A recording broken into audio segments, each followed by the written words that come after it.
Before we get into the video, could everyone please subscribe to my Endless Diary Tales channel? Thank you so much. A sudden dizziness overwhelmed me. I clutched my head as nightmarish images flashed through my mind like a spinning lantern.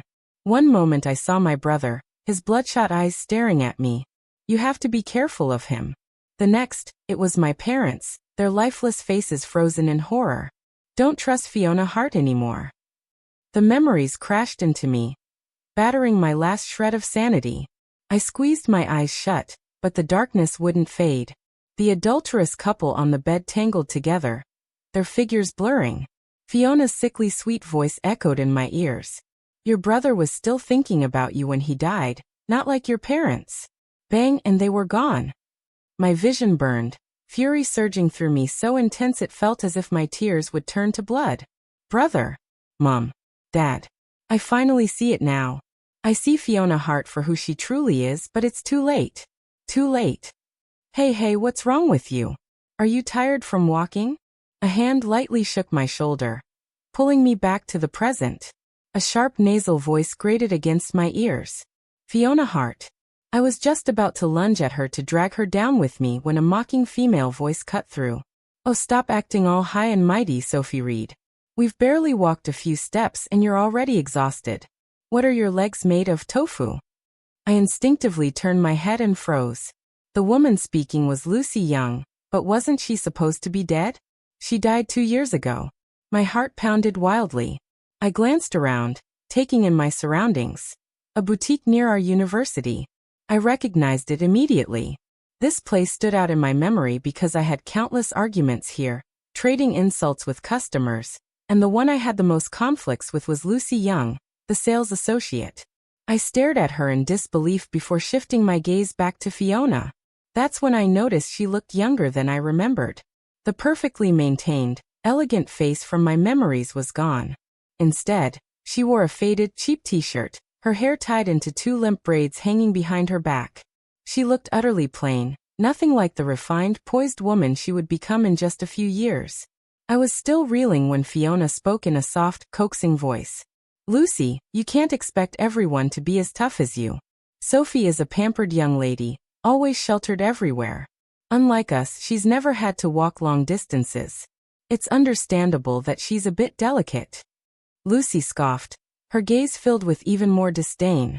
So damn fragile. At that moment, I finally understood. I had been reborn. I was back in my freshman year, the year Fiona Hart became my roommate, the year my nightmare began. From this point on, she would carefully craft her image, bright, hard-working, inspiring, slowly becoming the campus goddess that everyone adored. I, her so-called best friend, would introduce her to my brother, paving the way for her, and I, the fool, would be nothing more than a stepping stone for her, used to boost her status. When I was no longer useful, she would plot against me, ensuring the deaths of me. My family. In the end, she would take everything, every last cent of my inheritance. Now in front of me, Fiona held up 2 dresses, one in each hand. One arm was still lightly supporting me, her expression a mix of concern and guilt. I'm so sorry. I was too focused on picking out clothes for you that I didn't realize you were tired. Why don't we head back first? I glanced at the dresses, neither of which were my size. Suppressing the wave of hatred surging inside me, I forced a smile. Sure, let's check out then. Fiona clearly assumed I would pay just like before. She held the 2 dresses against me, tilting her head in a thoughtful pose. The light blue one makes you look fairer, but the black one is slimming. Which do you like better? She batted her eyes at me expectantly. Or maybe why don't you just buy both? I lowered my gaze, masking the cold, calculating hatred in my eyes. In my past life, I was stupid enough to fall for your tricks, but this time it's going to be different. Hearing my response, Fiona's breath hitched for a split second before she quickly composed herself, flashing a bright smile. All right, let's get both. She handed both dresses to Lucy Young. Lucy didn't even bother asking. She just swiftly snipped off the tags, rolling her eyes at me.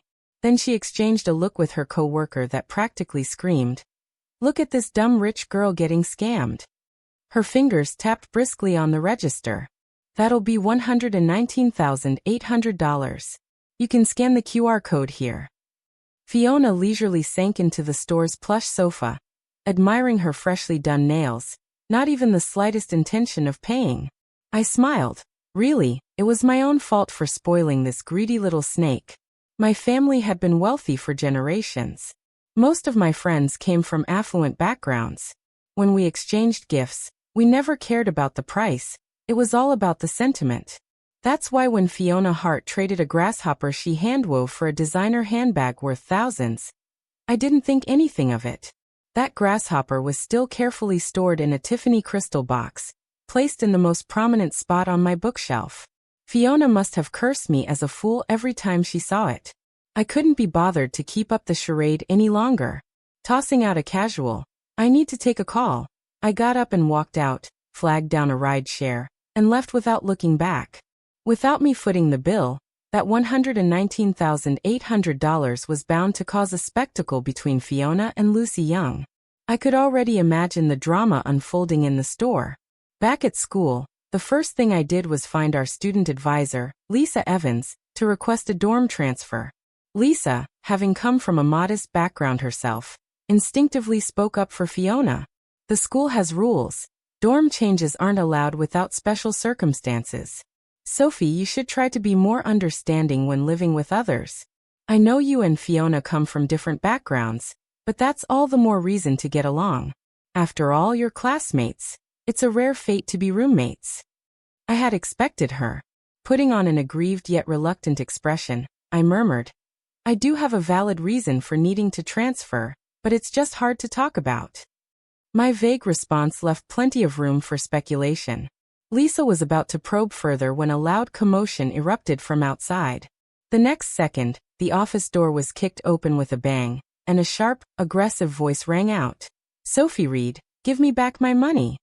Well, Lucy Young had actually stormed onto campus. That $119,800 must have really hit a nerve. I smirked. Perfect timing. I had been wondering who could help me expose Fiona Hart's manipulative tricks. With Lucy here, she'd do half the job for me. Lucy charged in like a storm, followed closely by a dozen curious students eager to watch the drama unfold. She marched straight up to Lisa's desk, slamming the two dresses onto the surface, completely ignoring Lisa's darkening expression. Puffing out her chest, she demanded, "Professor, can you do something about your student? I'm just a working girl selling clothes, but today this one." She jabbed a finger at my face, came to our store, tried on clothes, had me running around serving her all afternoon, finally picked out 2 pieces, and then just walked out without paying. I already cut the tags. Who's going to cover the loss? That's $119,800. As her words landed, Lisa's gaze flicked toward me, filled with doubt. Meanwhile, whispers spread through the gathered students. Didn't they say Sophie Reed's family was rich? Why would she stiff a store worker on a bill? Maybe she just looks down on people from lower backgrounds. The situation was too familiar. Lucy Young, with her aggressive, unreasonable attitude and her ability to twist the truth, had been the bane of my existence in my past life. I was hot-tempered and could never back down from an argument, always trying to reason my way to victory. But Lucy didn't care about reason. She knew exactly how to push my buttons. Back then, I had countless public fights with her, each one damaging my reputation. By the time I graduated, whenever people mentioned me, Sophie Reed, they'd shake their heads and say, "That spoiled brat, always making a scene." But this time, I wasn't going to fall for it. I smiled and turned to Lucy, my expression pure and innocent. "You must be mistaken. I didn't buy any clothes today, my friend did. Why are you coming to me for money?" Lucy sneered. "You were the one who wanted them. You've shopped at our store plenty of times before. I have the records." "Oh, so rich people think they can just play as common folks like fools." She threw down her ultimatum. "No more nonsense. Pay up or we're going straight to the police station." Lisa's expression darkened further as she realized the situation was spiraling. She turned to me with a look of warning. "Sophie, I know you're not someone who would deliberately skip out on a bill. If there's a misunderstanding, it's best to clear it up now before things get out of hand. You wouldn't want this to damage your reputation." On or the schools, her meaning was clear. Just pay up and move on. Eyes were on me from all directions. waiting to see what I'd do next. I glanced at the familiar figure hiding behind the crowd and let out a silent laugh. Fiona Hart, you have no idea what you're about to lose after today. I didn't bother explaining. Instead, I picked up the dresses from the desk and tried to put them on over my clothes. The tight-fitting t-shirt I was wearing made it a little difficult, but even so, anyone with eyes could see that my body shape was completely incompatible with these size S dresses. The room fell into silence. Then I let out a cold laugh. You really think you can pull this off? Do you even have a brain? I strode up to Lucy Young, towering over her. Let's not even talk about how these cheap, third-rate clothes don't meet my standards.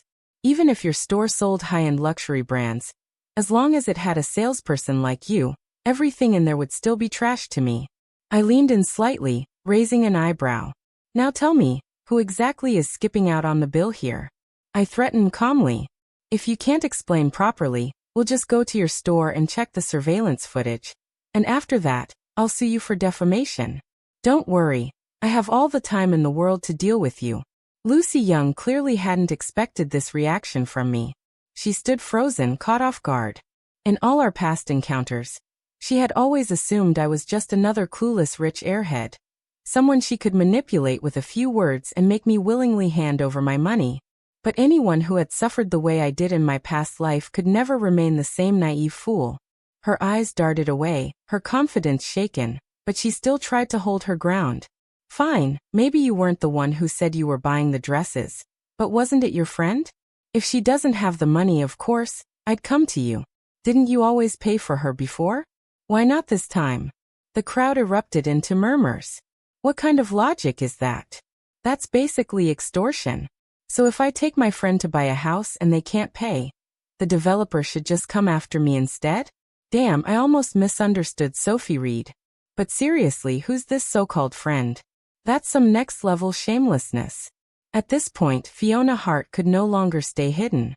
She quickly pushed through the crowd, stepping forward. I picked the dresses for Sophie, she said, her voice trembling as if on the verge of tears. Then, as if trying to defuse the situation, she added, please stop arguing.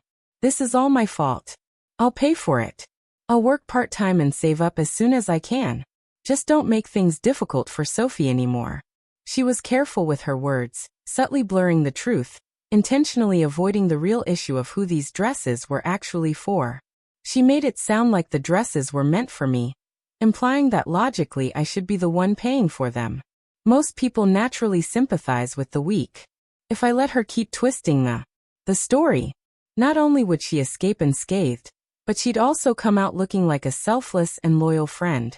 Meanwhile, all the blame would land on me, just like in my past life where I was constantly painted as arrogant, spoiled, and unreasonable, a reputation I could never shake off. But this time, I wouldn't be her stepping stone. As confusion spread among the onlookers, I let out a small sigh and turned to Lisa Evans. Professor, do you understand now why I requested a dorm transfer? Lisa looked puzzled, clearly not following my sudden shift in conversation. The other students were equally baffled, wondering why I had suddenly changed the subject. I didn't leave them hanging. I spoke directly. She said she picked these dresses for me, but she deliberately chose her own size. And in the end, I was still expected to pay. Fiona, be honest with yourself. Of all the dresses I've ever paid for, who actually wore them in the end? I met her gaze head-on and continued, my voice calm but sharp. The clothes, shoes, and bags you've bought under my name. How much do they add up to now? 6 figures at least. I let the weight of my words settle in. Back then, I considered you a friend. I knew your family situation wasn't great, so I didn't mind when you pulled little tricks like this. It was just money, after all. I'm willing to spend money on my friends, but did you ever really see me as a friend? You spent my money freely, but how did you describe me to others? Your close friend Rachel constantly went around saying that I looked down on people, that I flaunted my wealth, that giving you things was an insult to you. Outwardly, you defended me, but behind my back, you fanned the flames. Didn't you tell me, Fiona, if you hadn't silently agreed with her, would she have dared to speak with such confidence? In my past life, Fiona Hart used my money to dress herself up like a privileged heiress, while still maintaining her rags to riches narrative. She constantly implied to others that the clothes and accessories she wore were just my cast-offs, painting herself as a pure, untainted lotus rising from the mud. She knew exactly how to market herself. The intelligent ones weren't as pretty as her, and the pretty ones weren't as hardworking as her. So, despite being unremarkable in actual ability, she won the school's Outstanding Student Award every year, padding her resume with glowing accolades. But now, as I peeled back the layers of her carefully constructed image, exposing the rotten truth beneath, her face turned paler and paler. Damn, Fiona is ruthless. I can't believe I actually voted for her to be next week's alumni event host. If people find out that our school's representative is just a two-faced schemer, we'd be a laughingstock. That alumni event in my past life, Fiona Hart had shone brilliantly as the host of that very event. That was when she first transformed from an ordinary small-town girl into a widely admired, untouchable goddess. Among her admirers was my fiancé, Zachary Coleman, that vile man. He loved Fiona all along, yet for the sake of his ambitions he got engaged to me. He didn't just sabotage me at every turn. He even slowly poisoned me, destroying my health over time. Later, when the Song Corporation was on the brink of collapse, I took the finalized partnership proposal to beg Zachary for help. And where was he? Busy in bed with Fiona Hart. At that time, my brother and parents had already been reduced to nothing but cold, unburied corpses. I waited outside their room for an entire hour until they were finally satisfied before I was allowed to approach. That partnership proposal had taken 2 weeks of non-stop work from my entire company to perfect, and yet with just a few words from Fiona, Zachary ripped it into shreds. The humiliation of my past life still burned in my bones. My nails dug into my palms as I clenched my fists. This time I will make them pay, every last one of them. Professor, may I transfer dorms now? I asked flatly. Lisa Evans glanced at Fiona, whose guilty expression said it all. With a resigned sigh, she nodded. All right, I'll make the arrangements as soon as possible. With my goal achieved, I exchanged a few polite words before leaving the office. Fiona Hart was still too young. She hadn't yet mastered the art of adapting like a snake as she had in my past life. The moment I flipped the script on her, she had no way to fight back. She wasn't yet the cunning actress who could weave lies so seamlessly that she never lost control of the situation. But I had no interest in showing mercy. In my eyes, striking while the enemy was weak was the greatest virtue. As I walked back to my dorm, my mind wandered to the upcoming alumni event. I was so deep in thought that I didn't notice a hand suddenly reaching out from the side, almost smacking me in the face. Lucy Young blocked my path, standing there with her arms crossed, exuding the aura of a street thug. Sophie Reed, let's talk, she smirked, her voice dripping with arrogance. I know you've got money, a few thousand is nothing to you. Why don't you be generous and just cover the cost? It's not like it even matters to you. Think of it as buying a friend. What do you say? I stared at her, speechless. It was like hearing the setup to a bad joke. She's throwing herself into the fire. Well then, I'll gladly oblige. Without a word, I pulled out my phone and started tapping away. Lucy frowned, confused. What are you doing? I curved my lips into a smirk. Filing a complaint against you. She blinked, then suddenly burst into laughter, doubling over like she had just heard the funniest thing in the world. Are you serious? You've complained about me before. Did it ever work? Let me tell you something. I'm the top salesperson at my store. Even the manager wouldn't dare touch me. You think a complaint will do anything? Please. She wasn't wrong. I really had been a fool in my past life. I wasted so much energy arguing with Lucy Young while Fiona Hart quietly reaped the rewards. Every time I clashed with Lucy, Fiona would stand by my side, pretending to support me all while gaining sympathy and boosting her own status. Every single time I fell for it. I carried several shopping bags in my hands while Lucy Young stood there smugly. Her manager might have scolded her on the surface, but behind closed doors, he was probably giving her a thumbs up. But this time I was smarter. A rich girl had her own way of handling things. Instead of wasting time on trivial fights, why not go straight for the root cause? I smiled lightly. You might want to hold off on celebrating. Be careful, or you'll end up slapping yourself in the face. Seeing my calm and unaffected demeanor, Lucy couldn't hold back and cursed. What's with the attitude? You're just some spoiled brat with money. Who the hell do you think you're trying to impress? In my mind, I counted down. 3, 2, 1. Ring ring. Lucy's phone went off. She shot me a mocking glance before answering, deliberately putting the call on speaker so I could hear. Hey boss, what's up? Her tone was overly familiar, clearly trying to show off. But the next second, bookmark Lucy Young, what the hell did you do? You screwed me over. Do you even realize that?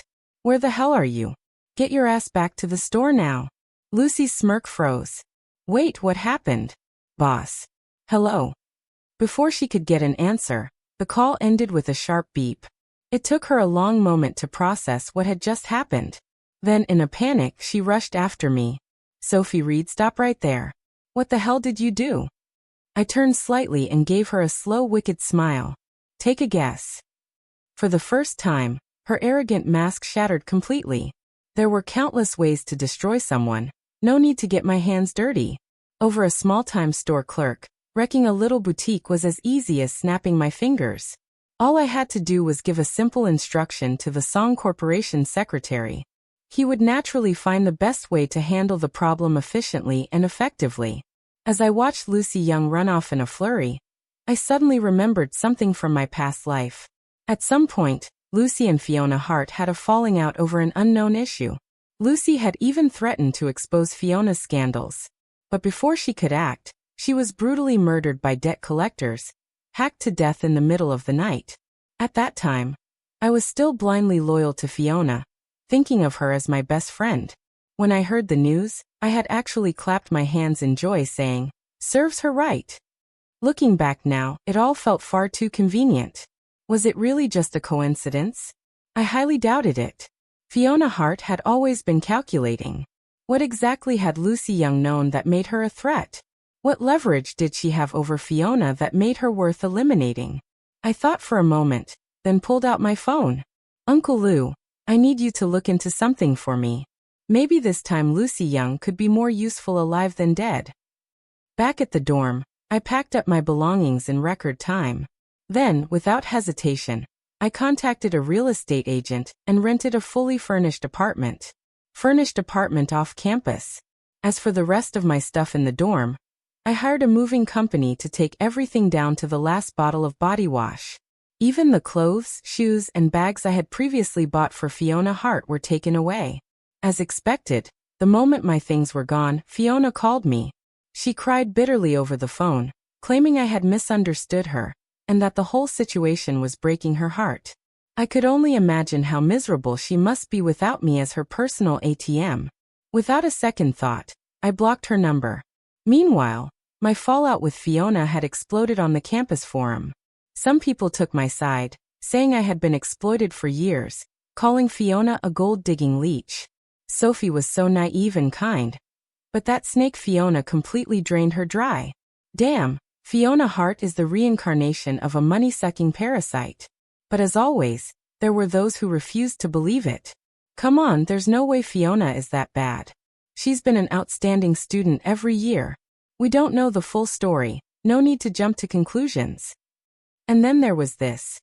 If Fiona Hart was really that selfish and manipulative, why would the school still select her as a representative for next week's alumni event? I pulled up the event's official website, scrolling through the list of school representatives. I spotted her name. Lisa Evans had always been biased toward Fiona. I had expected that. But for her to blatantly push Fiona into the spotlight at such a critical moment? That was outright provocation. Fine, if they wanted to challenge me, I would be more than happy to play along. On the day of the alumni event, my brother, as one of the distinguished graduates, returned to campus. The moment I saw him, a sharp sting pricked my nose, and I almost burst into tears. Brother! I opened my mouth, but my throat felt like it was weighed down by a massive boulder. Hoarse and strained hearing my voice. My brother Ethan turned his head. His eyes were filled with warmth and indulgence. Come here, let me see if you've lost weight. I swallowed back the overwhelming urge to cry and threw myself into his arms. Ethan, I missed you so much. I miss Mom and Dad. I just want to go home. Ethan's expression flickered with a trace of surprise before turning serious. "What's wrong? Did something happen at school? Did someone bully you?" I was about to shake my head when, out of the corner of my eye, I caught sight of Zachary Coleman, who had also come for the alumni event. Instantly, I changed my mind. I blinked up at Ethan, my eyes misty with tears. I was bullied so badly. I want to cancel my engagement to Zachary Coleman. His brows furrowed deeply. I took the chance to add fuel to the fire. Zachary doesn't love me. Not only does he ignore me most of the time, but he also flirts with my green tea roommate right in front of me, as if I'm invisible. At this point in time, Zachary hadn't officially met Fiona Hart yet, but I had an unshakable instinct that sooner or later, the two of them would end up just like in my past life. After all, back then it had taken Zachary mere seconds to fall for her. Ethan's face darkened. "The roommate you're talking about is Fiona Hart." "That's right." I watched his expression closely, only relaxing when I saw nothing but pure disgust in his eyes. In my past life, Fiona had fallen in love with my brother at first sight. She chased after him for 7 years.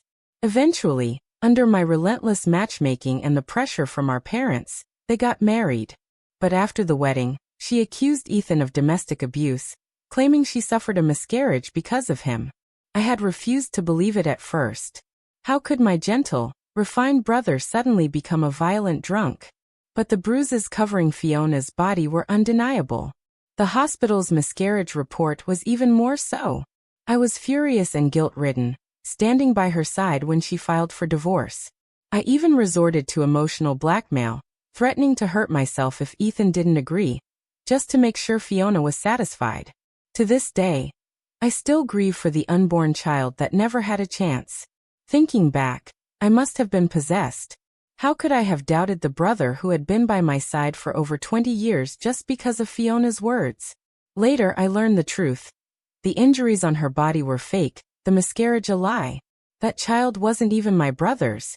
It was Zachary Coleman's bastard. Fiona had never intended to keep the baby. It was just another calculated move.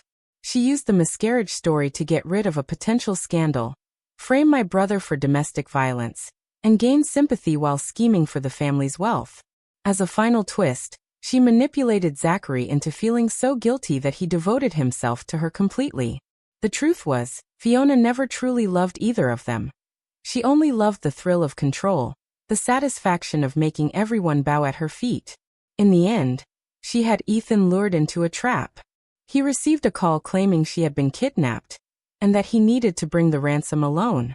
I begged him not to go, even threatened to end my own life if he did, but he still went. And then Fiona walked out unscathed. My brother, however, was beaten to death. When my parents rushed to the scene upon hearing the news, they got into a sudden car accident. Both of them died on impact. Strangely, the driver who had been with them only suffered a broken leg. As for me, I was already beyond saving. Zachary had always been obsessed with delicate women, and under Fiona's influence, he convinced me to take weight loss pills she provided. Those pills were nothing but slow poison. My body had already rotted from the inside out. Death was just a matter of time. And that was how the Song family was systematically destroyed by Fiona Hart. Lost in my memories, I clenched my icy fingers into a fist. Suddenly, a pair of warm, steady hands wrapped around mine. "Sophie, anything that can be taken away so easily was never important to begin with." Ethan's voice was calm, but there was a sharp edge to it. "As for the people who don't deserve you, your brother will take care of them." As he spoke, he cast a cold glance toward something in the distance. I followed his gaze and saw Zachary Coleman standing just a few meters away, faithfully crossing paths with Fiona Hart. Even though this time Fiona wasn't the dazzling event host, nor was she dressed in expensive designer clothes, she had no high-end makeup artist working on her face. Blended into a crowd of girls, she was completely unremarkable. And yet Zachary still noticed her instantly, as if something deep within him had awakened, recognizing her from another life. Back then, Zachary had always been a cold, serious man around me. He carried himself with an air of maturity and restraint, but now, unlike his usual composed demeanor, Zachary Coleman's lips curved up ever so slightly as he looked at Fiona Hart. His eyes burned with a barely restrained passion, like a clueless young man experiencing love for the first time. He leaned in and whispered something in her ear, making her cheeks flush red as she laughed sweetly.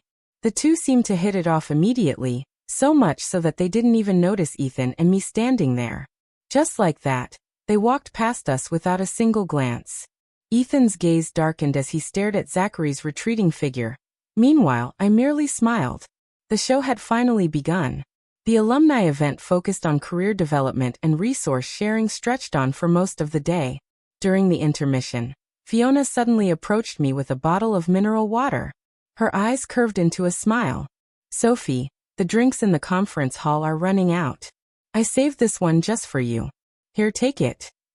Around us, students slowed their steps, obviously curious to see how things would unfold between the two main characters of the recent campus scandal. Fiona's move was brilliant, a classic treat to advanced strategy.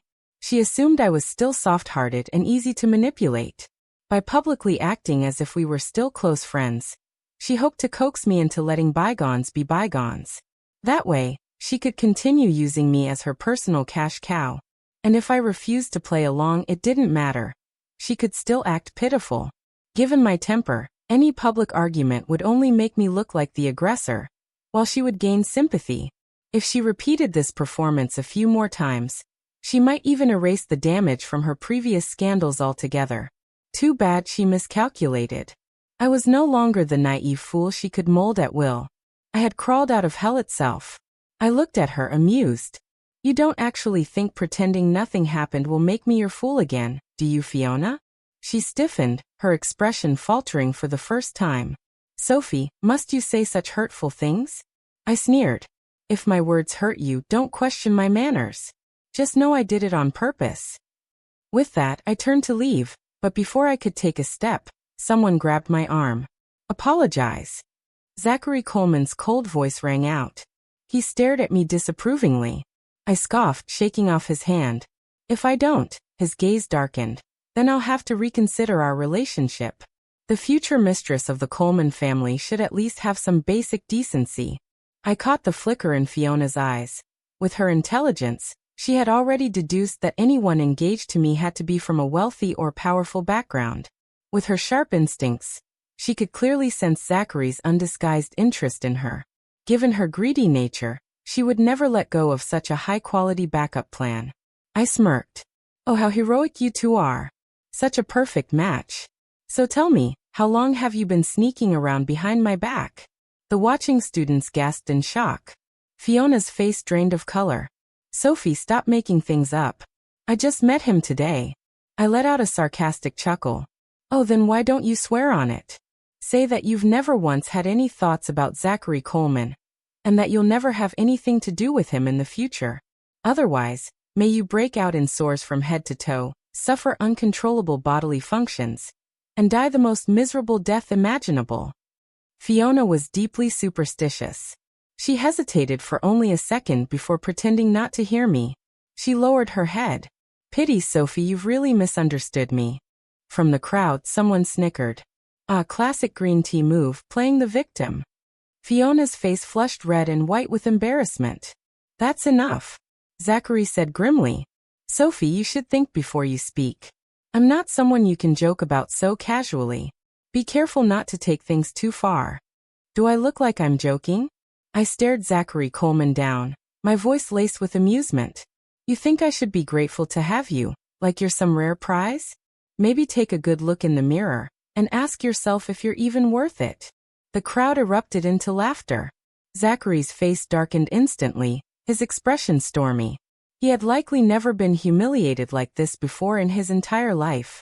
Jaw clenched, he spat out through gritted teeth. "Unbelievable." Then, without another word, he turned on his heel and walked away. "Zachary, don't be mad," Fiona called after him sweetly, quickly chasing after him. "She's just blunt sometimes." Before leaving, she shot me a glance filled with mockery, as if she was already relishing her victory. I nearly laughed out loud. "Fiona, you have no idea that today marks the end of your good days." As the alumni event neared its conclusion, the large screen began playing a montage celebrating the university's history and achievements. The host spoke passionately about the school's legacy.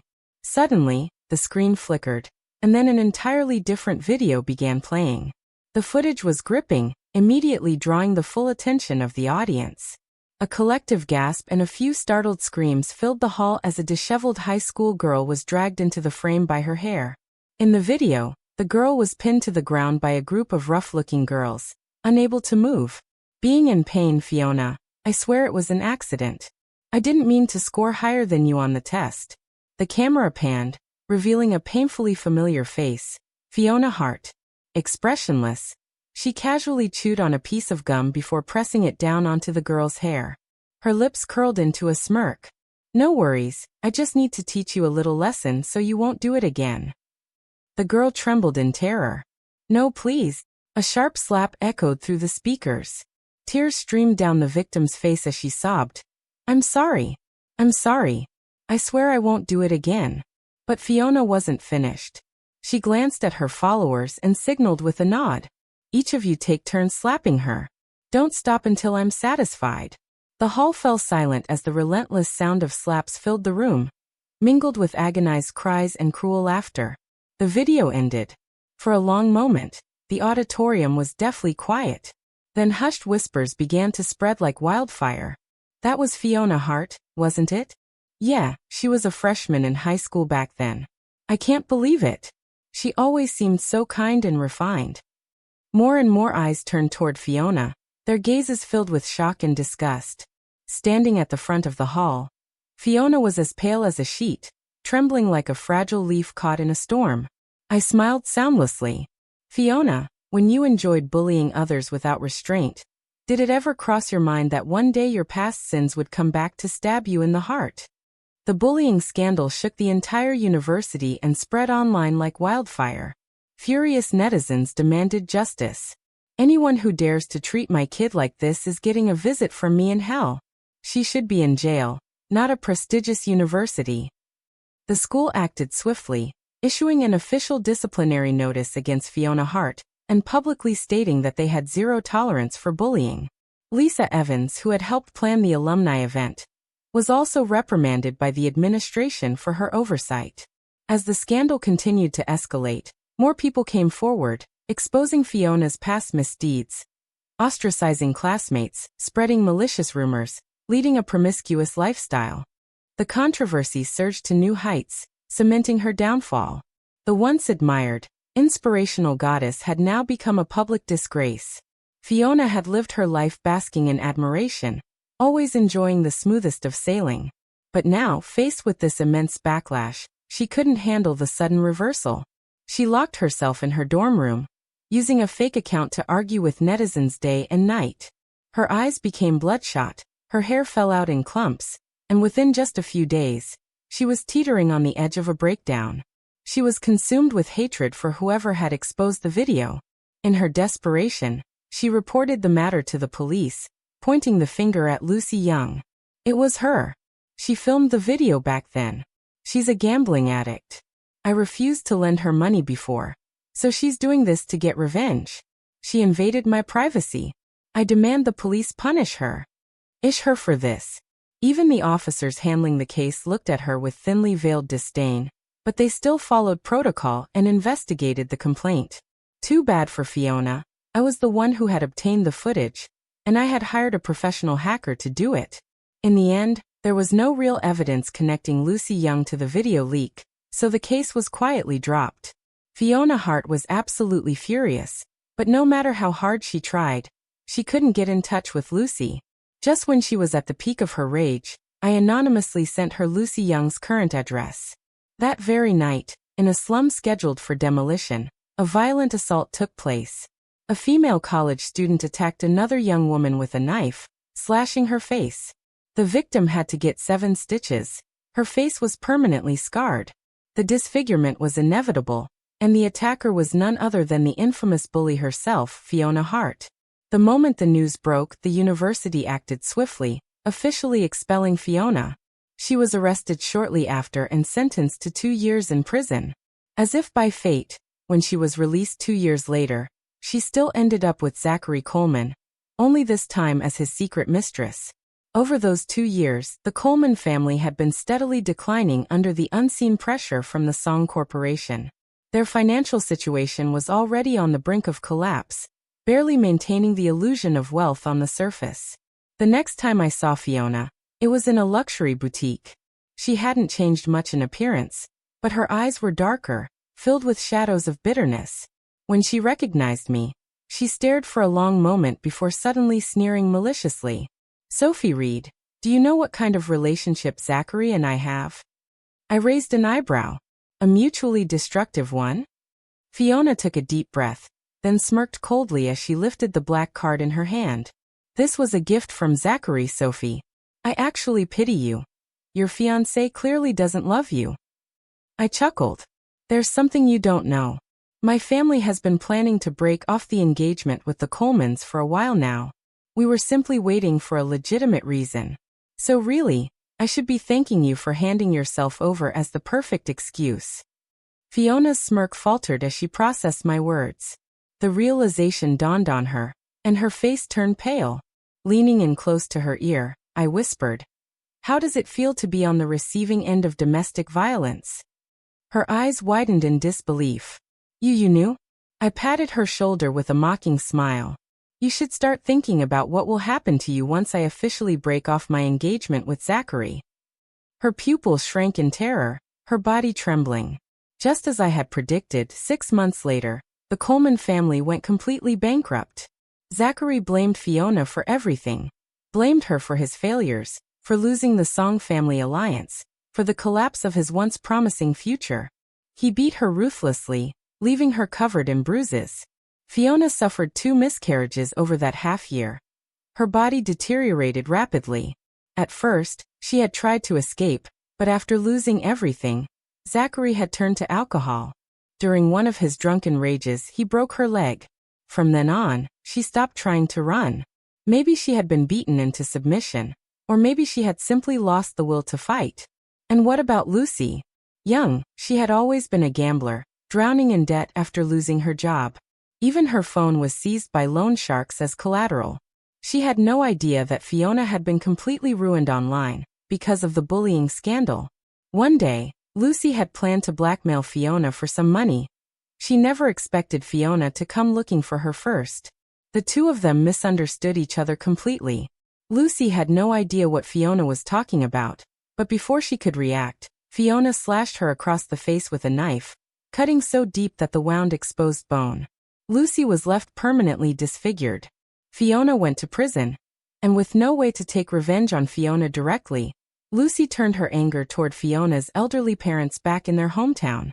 She harassed them so relentlessly that they lost their jobs and became outcasts in their community, unable to show their faces in public.